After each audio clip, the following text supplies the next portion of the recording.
Welcome everybody, and thank you for joining us. We are going to, turns out that in this class, there is going to be, in this classroom, there is going to be a class in 50 minutes, but it wasn't originally in this schedule, they got moved. So we're going to cut it short, probably, but I hope we're going to have a good discussion. I am obviously not Professor Isaiah Cohen. He just had a baby like yesterday in the early hours of the morning. So I will do my best. I am Christian Supiot. I'm an academic advisor here at USD. And both Isaiah and I are interested in this topic because although we come from very different backgrounds, you can see from my accent that I'm not from around here. I'm from Spain. And I come from what I will consider a middle class in Spain, and Isaiah doesn't, and he talks about his experience very often. So I don't think he will be mad at me, I hope, for saying this. But we both end up utilizing these kind of services, food services and student pantries while we were students. I did my PhD with a 1 to 2 year old living in a small student apartment and trying to balance, you know, the stipend with the expenses of having a small child. So the food pantry in Ohio State was very, very, very useful. And so was the experience for Isaiah and also for other students in grad school that I share my my tenure with in Ohio State. So for today's discussion, we have young Howe, Assistant Dean of Student Services. We have Karen Davies from the Department of Accounting and Finances. And we have Cassie Thompson, from the current president of Charlie's Cupboard. I was also hoping that students from University of Iowa and Ohio State food pantries were able to join us, but I don't think eventually, oh, actually we do have Amanda. I'm sorry, Amanda, I didn't see you coming in. We do have Amanda Doherty from University of Iowa food pantry with us. I will unmute you for participation. We will have a small presentation from the panelists, and then I hope that everybody will chime in with questions or experiences as we go in. Okay. Any of you wanna start?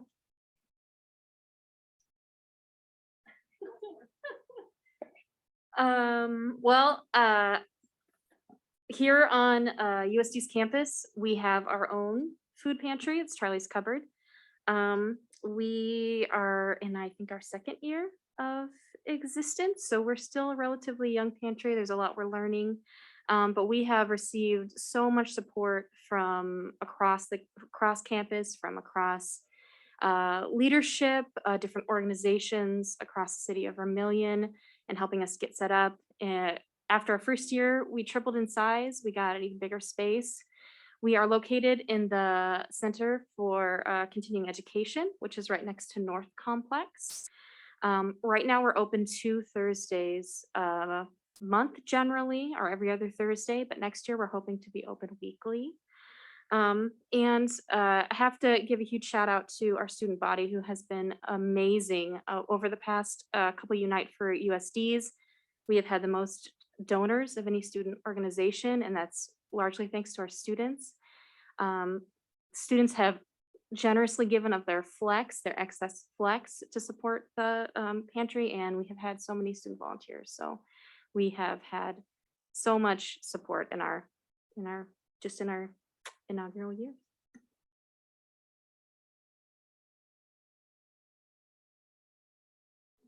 Thanks everybody for being here. As I was introduced, I'm Karen Davies, and I'm kind of a weird person on this panel. I'm with the accounting department, so we're going to teach accounting today. Really, I'm here because on the volunteer side. And we can talk more about that, but basically volunteering for the food pantry has been in my heart since I've been in Vermillion 35 years ago, starting with the community food pantry, and so excited to see Charlie's Cupboard open and thriving. That was an awesome thing to have happen. So with that, I have been able to not just volunteer individually, but through some student groups at the Beacom School of Business, have been able to encourage the students to help donate and collect donations for the cupboard. So. All right, everyone. So my name's John Howe, and as mentioned, I serve as Associate Dean of Students. When I was talking to Dr. Cohen about this panel, one of the things that I wanted to bring forward was to make sure that people are aware that there is an emergency grant that's available to students. If you go to the Coyote One Stop, which I think sometimes people forget is a thing, it actually has, unlike our website, has a very good search tool. So if you go to Coyote One Stop on the portal and you type in emergency grant, it's the first thing that pops up, and it has the parameters for what this form could be. So one thing I just wanted to cover, just to kind of give you a brief description as to what this would be, it's really looking for unforeseen catastrophes that students face within their experiences as a student. So we're looking at things like, for instance, emergency situations, including fires, natural disasters, victimhood from criminal behaviors, sudden economic downturns, acute medical events, family deaths, basically other unforeseen situations. So this award came about because, of course, with the COVID pandemic, we had a lot of students that found themselves suddenly becoming food insecure with loss of employment. So this actually was another thing that came through Unite for USD. So it started as a fund from some really generous benefactors through that program 2 years ago. And so there is a process. And one of the things I did want to mention, and I mentioned this to Dr. Cohen as well, keep in mind that sometimes the resources that are available through the institution can be limited. So if you think about many of you likely have financial aid. So following the accounting pathway here, you have a budget. We call it cost of attendance when you look in financial aid terms. With the cost of attendance, they subtract that expected family contribution. That's that magical number when you see your financial aid package, you say like, wow, we're millionaires. That's really high. Well, they subtract that out, and that number that's left is your unmet need. So at any given time, you cannot be over awarded what the budget of the institution is. So sometimes when we have students that do have a really dire straits and they submit an emergency grant, we're unfortunately not able to award them, because at the end of the day, we can award up to $500 in this funding. But if we give students $500, maybe their Pell Grant would have to be reduced $500, or their loan would have to be reduced $500, and basically it comes out in the wash. It's not benefiting the student. So this is a great program, but because it does go through institutional processes, we have to follow these federal laws under financial aid parameters. And so it's not always the best fit. So one of the things that we often do is we connect folks with resources in town.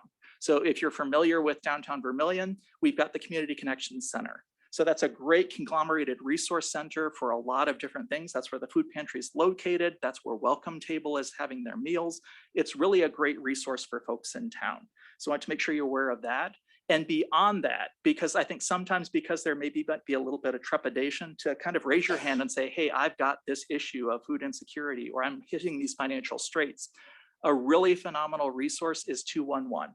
So if you go into your computer and just type 211 South Dakota, it takes you to a website. And again, this is conglomerated services of social supports. So you type in your zip code, you could put Vermillion, South Dakota, and it will tell you by topics, kind of like things that you can do. It has food insecurity. It might be for medical care and medical needs. And you can see what supporting avenues are out there for you. So if nothing else, I hope you can remember that website, because it really is a phenomenal tool. There's a lot of great resources. Sometimes because there's just so many, you don't know where to turn. And do know that there's a lot of people on campus who can help you find those resources. Sometimes we have to do the research ourselves, but we're here to help you out that way too. Okay, awesome. I'm gonna unmute Amanda Doherty from University of Iowa. And Amanda, I need you to speak and see if we can actually hear you. Yep, can you hear me? Yes, perfectly. I don't know how to turn on the projector, so unfortunately we don't have video, but Amanda is the current president of the University of Iowa Food Pantry, joining us from Iowa City. Amanda, all you. Yeah. So I am the executive director of the Food Pantry at Iowa. We are a completely student-run organization that started back in 2016 by a group of students who they felt that there was a need to address food insecurity among college students on our campus. So they banded together to create a student org that eventually grew into sustaining our food pantry today. So there are 10 students on our executive board, along with an AmeriCorps volunteer who serves as our advisor, but all the decisions, all the planning, the deliveries, the open operations is completely done by our students and our volunteers. So we've grown substantially, especially due to COVID-19, and we now manage 2 pantries across campus. Awesome. I thought that we could start with a couple of questions for the panelists, and please, both in the Zoom room and here on the classroom, if you have any questions or you want to contribute, you just let me know, raise your hand, and we will talk about it. Yes.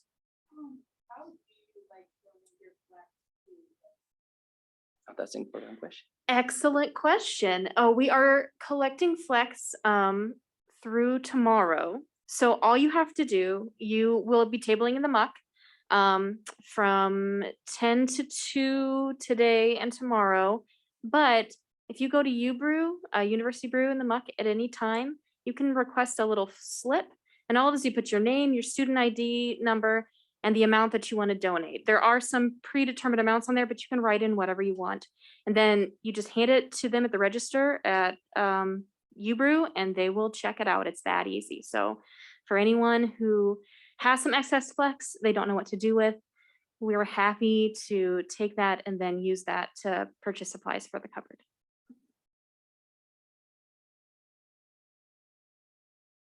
Okay, so I know Cassie has mentioned a little bit of the support and that they receive, but I wanted to open it also to Amanda and ask what has been the campus reception to your pantry initiative. So do you want to talk a little bit more about the support of the university or the reception in general? It could be also the reaction from students or faculty, etc. This is Cassie again. In general, again, it's just been incredible. Everyone is always open to talk, to answer questions, because we are a student run pantry as well, like the one in Iowa, and just looking for ways to help us find more resources. We're constantly looking for ways to do that, connecting us with different people in the community. Students are so eager to help volunteer, to run donation drives for us. We've had some really successful donation drives, both for our campus and also helping us support the food pantry and Vermilion schools here as well. So everybody has been so amazing. We cannot thank the campus community enough. Yeah, and I'd like to add practically the same thing. Our campus has been super supportive. We do a lot of donation drives among different offices and buildings on campus who are always willing to donate and give back to the pantry. And our students, we unfortunately have to turn down a lot of students who are willing to volunteer a lot because we just don't even have the capacity to have them or to have as many people that want to volunteer open or in our open pantry shifts. So yeah, support has been phenomenal. And we actually just got kind of put under this new office in the Dean of Students office that's like basic resources. So both with the people on campus and the offices and the institution, they've definitely supported us a lot.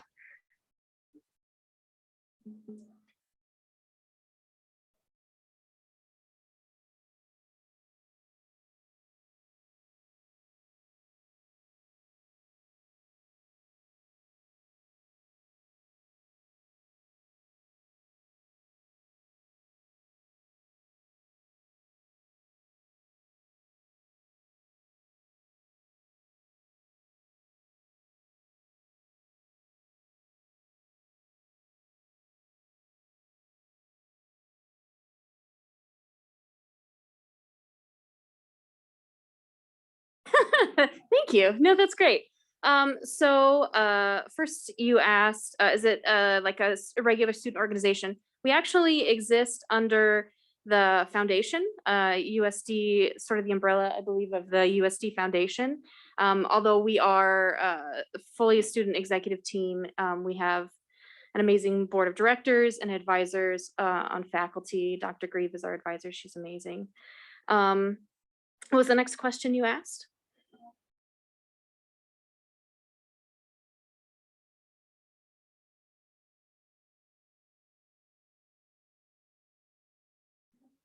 Yeah, so, okay, so what type of food do we provide? We primarily source our food through Feeding South Dakota. So it's largely dry goods, canned goods, but they do get some fresh produce, and they do get also some frozen items. We also have been partnering with Hy-Vee to get like things like fresh eggs. There's a grocery store in Sioux City that's an Asian market that I've partnered with to get some other fresher items.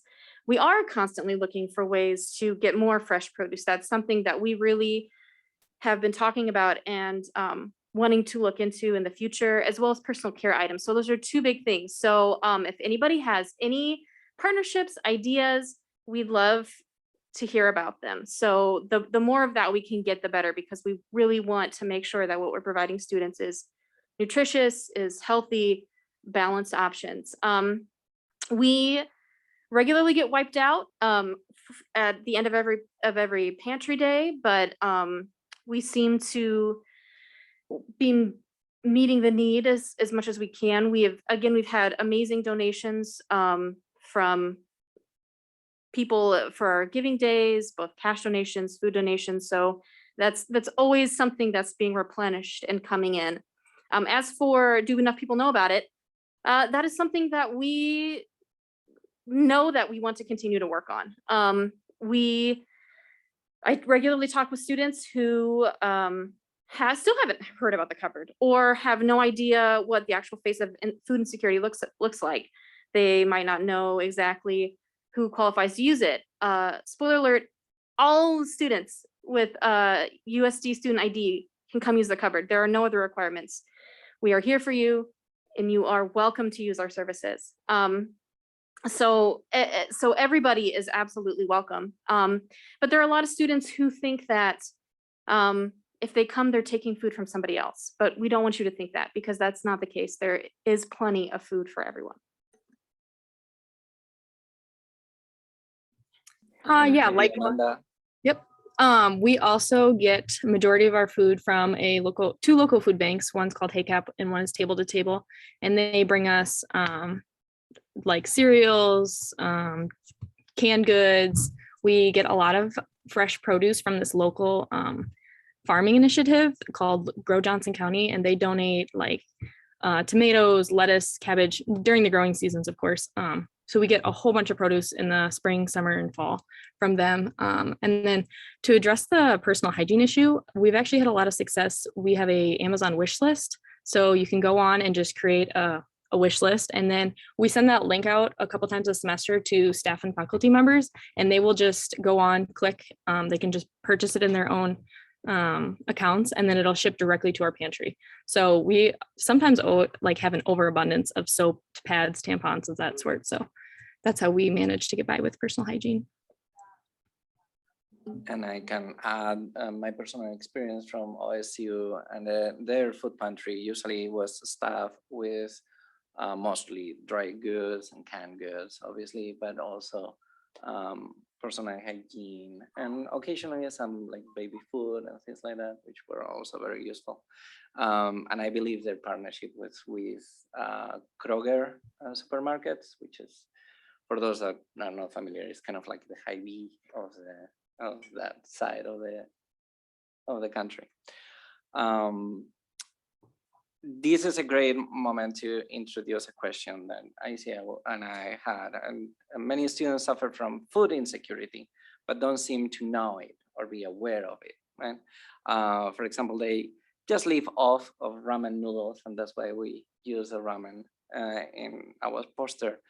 They just write it off as being a part of the college experience. So what can we do to help them to realize that there are other ways to have this college experience that is not just about noodles?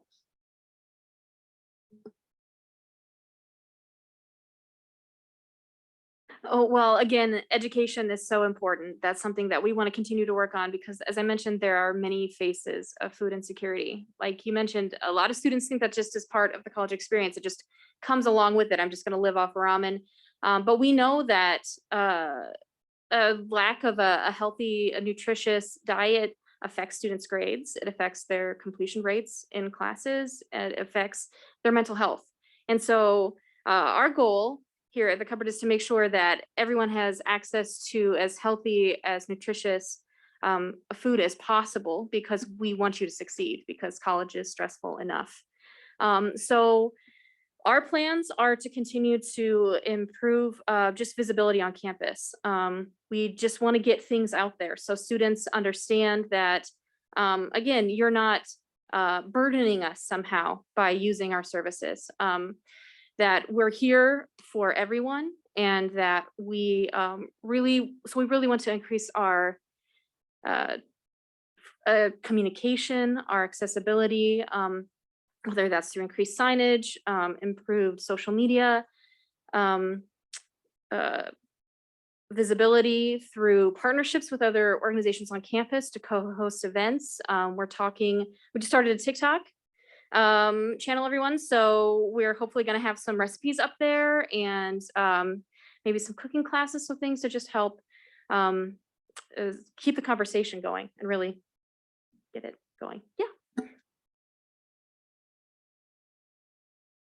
I'll just maybe give a little bit of history too. It's actually been 3 years since the cupboard's Oh, open. God, man. So it's actually Pandemic got a little, years. I know, they kind of blur together. But with that said, how it's morphed and transformed over time has been pretty impressive as well. So when it first opened up, they actually had like pre-bagged items. Mhm. So it was all just set and ready to go for pickup. And realizing that students' needs were basically not always being met by the pantry, they were very keen to kind of like talk to students, find out what's missing. And now it's much more of a shopping experience. You walk in and you're kind of, you see shelves and you're able to pick items. So I think it's obviously much better because we're getting food to the people that they want, which is great. It's also, as it's been said, it's been much more high quality food, if you will.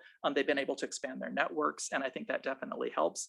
And I would agree too. I think that perhaps if you talk to grandparents or parents, does seem to be some kind of glamorization of when I was young, that was just kind of like how the college experience is supposed to be.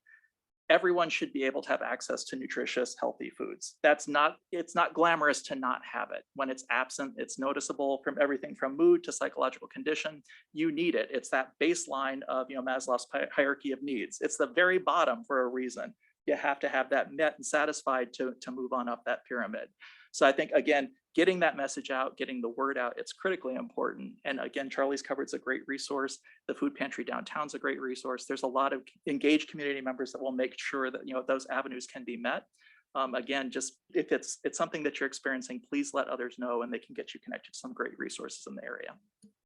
Yeah, I just want to add again that that's something that we really encourage. We want everyone to feel comfortable. Email us, find us, tell us, is there something you're looking for? Is there something you need?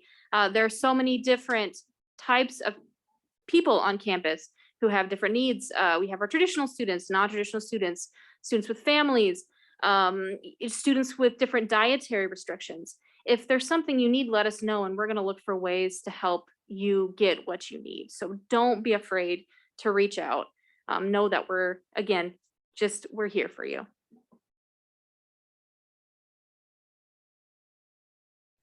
Yeah, I would just like to echo everything that was said. I think an important part of our strategy for reaching out to students has been to identify that there is a problem. So we have a survey when someone comes into the pantry for the first time. They have to go through this survey that has like demographics and all that stuff, and it asks them a couple questions.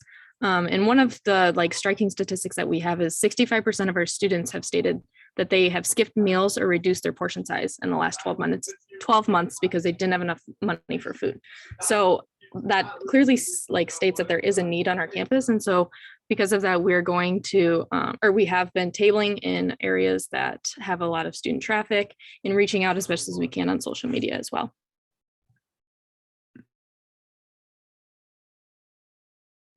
And we have a related question on the chat. Is screening students on an assessment through Survey Monkey at registration a possibility, I imagine?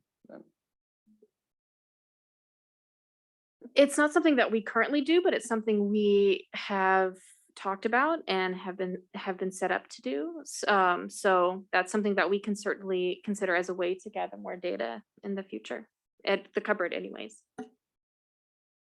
And from academic advising perspective, I can share that one of the questions that we ask in the registration survey that we send for freshmen is, do you have any type of financial concern?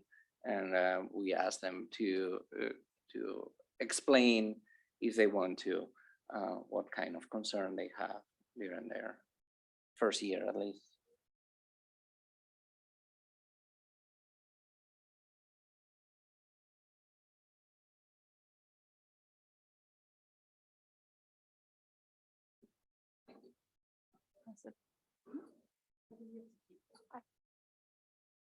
To keep holding it, I can do that.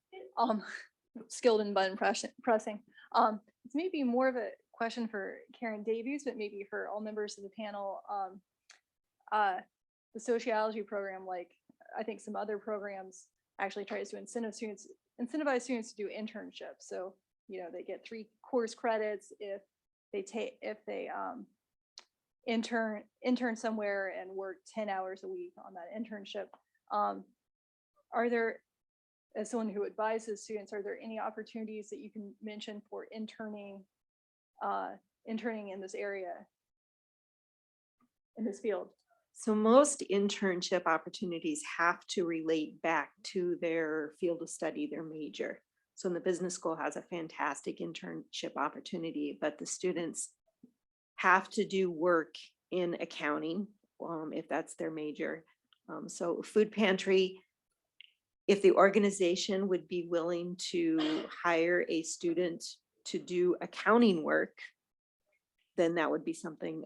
There might be something in the College of Arts and Science, though, that would be more useful with sociology and such, that would be a good opportunity. Yeah, in a field like sociology, any work with people and helping people would count, essentially, which is why I was curious about that. Yeah, and I'm not aware of those, but I see somebody's jotting down notes to check on this. I'll just kind of speak, I guess, on the future. So you're probably aware that we're changing our food services provider. So a big player in this role would be Sodexo, who's starting mid-May, let's say the 16th. They've already actually hired one of our graduates. So the graduate student who was over sustainability efforts at USD has been hired by Sodexo. They keep asking us for our graduates, but I know that they have tons of internship opportunities as well. So when you kind of look into the food aspect of our largest provider of food on campus, which is our food services provider, already we have, Aramark, I don't think has done a great job of necessarily tooting their horn, but they're part of the food recovery network. So if I'm basing food, so if they've got a pan of lasagna in the back, that's wrapped up and sent to Welcome Table downtown. It's, becomes part of the pipeline for food recovery in the city of Vermilion. So they are already doing these efforts. One of the things that Sodexo will be doing is part of their proposal that they put forward is for every meal plan sold, they're donating 1 meal per semester. And that will go into a bank where a food insecure student would be able to work through the Dean of Students office. This is not yet set up, so this will be rolling out in the fall. But a student could get maybe 5 meals that could last them over the course of the week until they can kind of get back up on their feet. So there are avenues, I think, that partnerships with folks like your Sodexos on campus, there's definitely opportunities to maybe work in those fields into the food recovery aspect of your studies and really make a difference on campus. Thank you.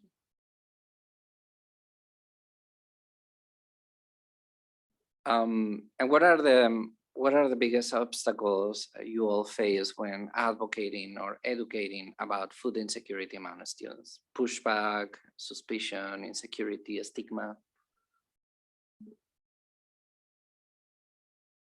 I think again, it's people not recognizing that they apply,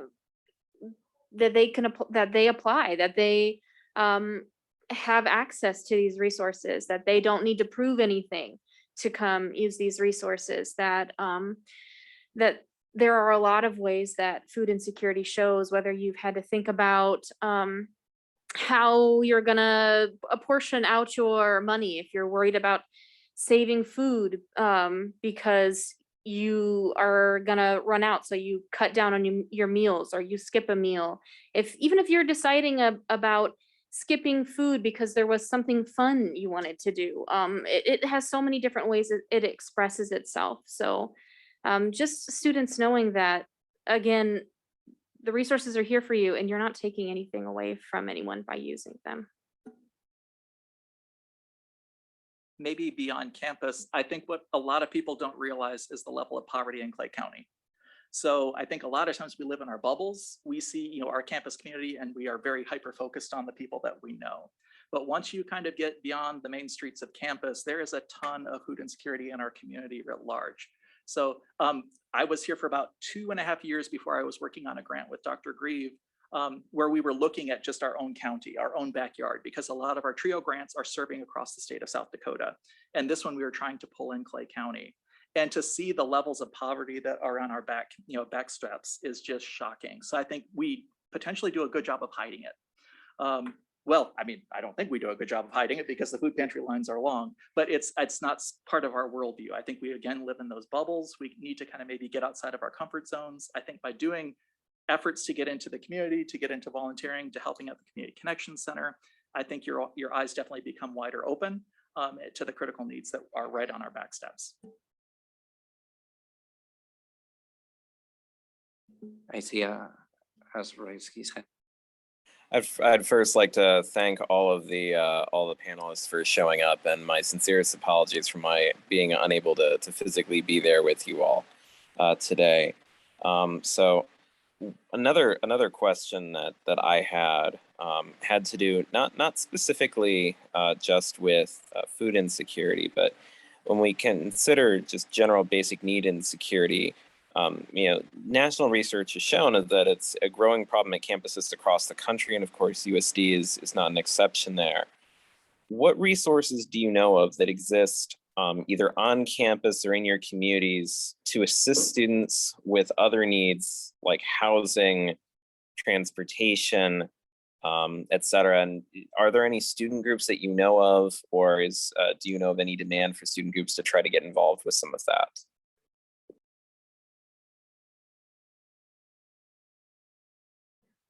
I think that the student groups are open to any idea of what's needed. I know that the idea of donating basic needs and food items is the big one, because that's an obvious one. If any faculty advisor, like I have the access to a 40 student group, when we saw the students, it's time to go out and support your community, support your school. What do you want to do? With that size of a group, it's easy to canvass the entire city. And that's what we do once a year. We canvass the entire city about Thanksgiving time to build up the cities, the Vermilion Food Pantries banks. And then we also in the spring do another canvas of all of the university's community for the cupboard. We have never thought of ideas of finding other things that might be needed. And that certainly, I think the students group needs someone to say, hey, we need this. Let's get together and use your student body to do that. And we would be more than welcome for those ideas. I guess in terms of student groups, it's historically we've had an active Habitat for Humanity group, and then the following years it kind of goes dormant. So the consistency of the student groups within specifically looking at housing has not been the strongest. It always, of course, depends on student leadership. Transportation is definitely an issue. I think we have the one Uber/Lyft that's the same person, which is interesting. It's fun to tell friends outside of the city of Vermilion that story. And then if you think of like the community bus, we've historically had very difficult, and of course that was running mostly late night to bring students back to the residence halls. We cannot find a driver. So I think there's just, when you're looking at just the basic needs, to find a person with the right licensure to drive that bus, we would hire them in a heartbeat, and we actually have grant funding to do it, but we don't have the person to hire. So there's frustrations that way too. I think just the size of Vermilion, sometimes you can't always have the resources from a human perspective to make all of those things happen. We would love to have, we've been hunting that person down for months on end. which is why we've not really had the lovely name drunk bus running this year. It's because we cannot physically find a driver.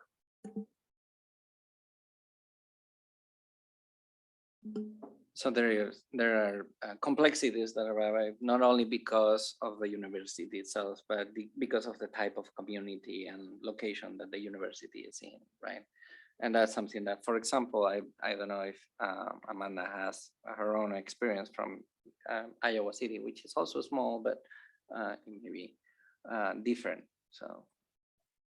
Yeah, so the University of Iowa has a night ride program, also kind of sounds similar to yours, but that is also run by students. So anytime after hours, I'm not exactly sure what their hours are. It might be from like 8 to 2 a.m. You can just use your Hawk app and you can call a driver if you are somewhere within like, I think a 2-mile radius of campus if you need a ride somewhere. So that's one thing that students have been involved with, but also we have a new office that I kind of mentioned, the Student Care and Assistance, that takes care of our emergency fund if students that they fall into a crisis where they need money for some sort of thing. We are also, our like main union is located in a hotel. So if students, something happens to their home or their apartments and they need a safe place to stay, that they always offer hotel rooms for the time being until our staff can help figure something out with them as well. And then also we have a Hawkeye meal share as well to donate unused meals that will then go to students that request them.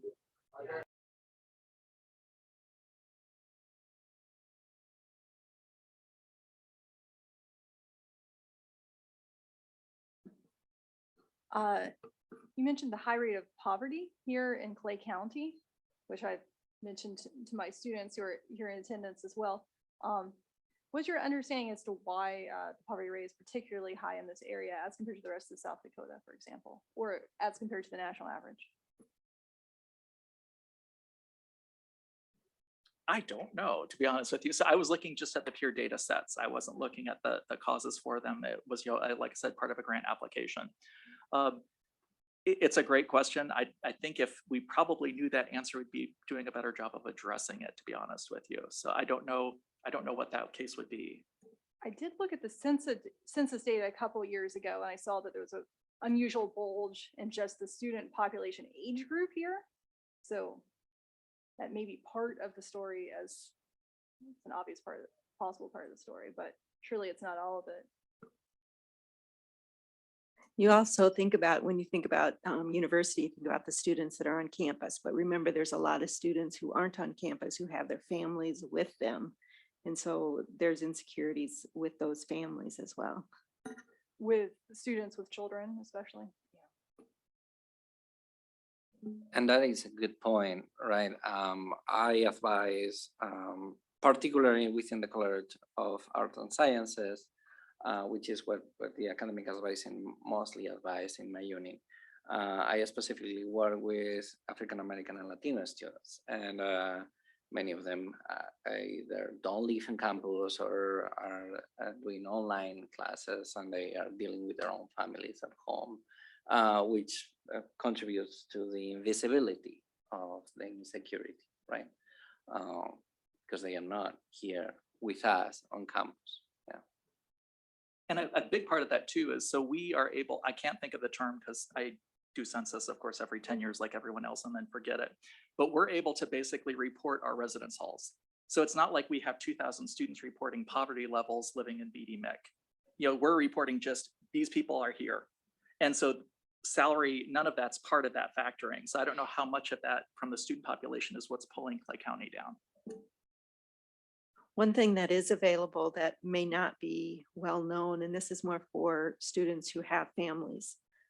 The Vermilion Public Schools Foundation supports the Vermilion Public Schools.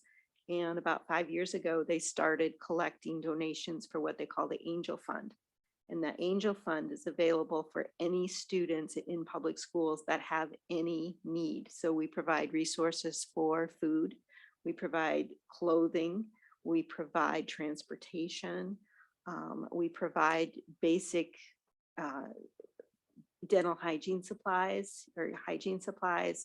So those are also available to students of, or to family members of students. I will mention that the Community Connection Center also does have a diaper program. So because those are very expensive. So for families in need, check that out. If they need any more information on that, they can always contact us at the cupboard. But that is an awesome resource as well for the community.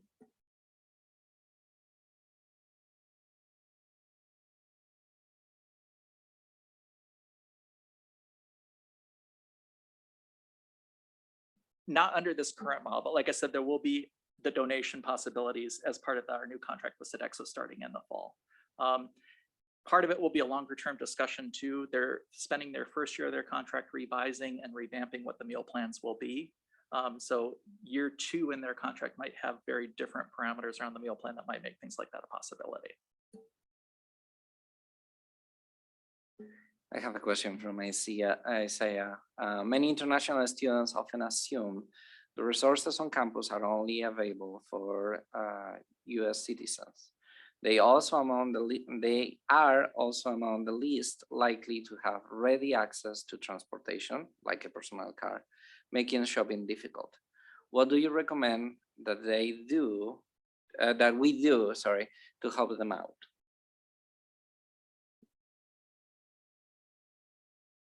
Well, I will say that the international students are among some of the biggest users of the cupboard.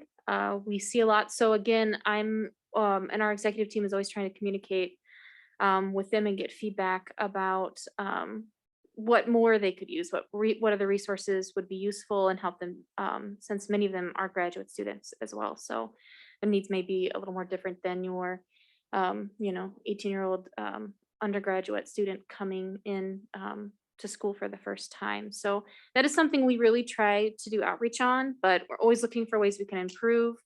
If anyone has any suggestions for more ways to communicate or reach out to get more information, we are always open to that. And I have one more question. I imagine the students may suffer a lot of stigmatization on this topic. What can the university community do to help? How can we get involved? And I think that will be probably our last question because we have a class coming in. And it sounds kind of trite to say this, so please don't take it this way, but I think the first step is asking for the assistance. So there are a lot of places you can email Charlie's Cupboard directly. You can email Dean of Students at USD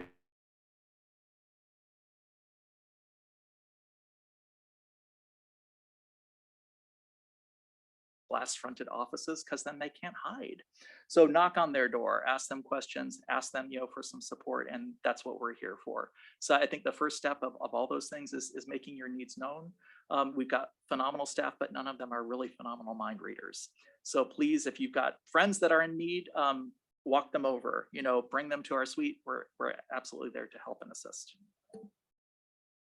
Yeah, I guess that is a good thing to mention, Dr. Howe, that if somebody they're experiencing a need, but they're not comfortable with it, you can always talk to us too and relay that on campus you're seeing this need. Like, it doesn't have to be you directly experiencing it. If you know about something, if you hear about something that's a concern or a struggle, again, reach out to us, let us know.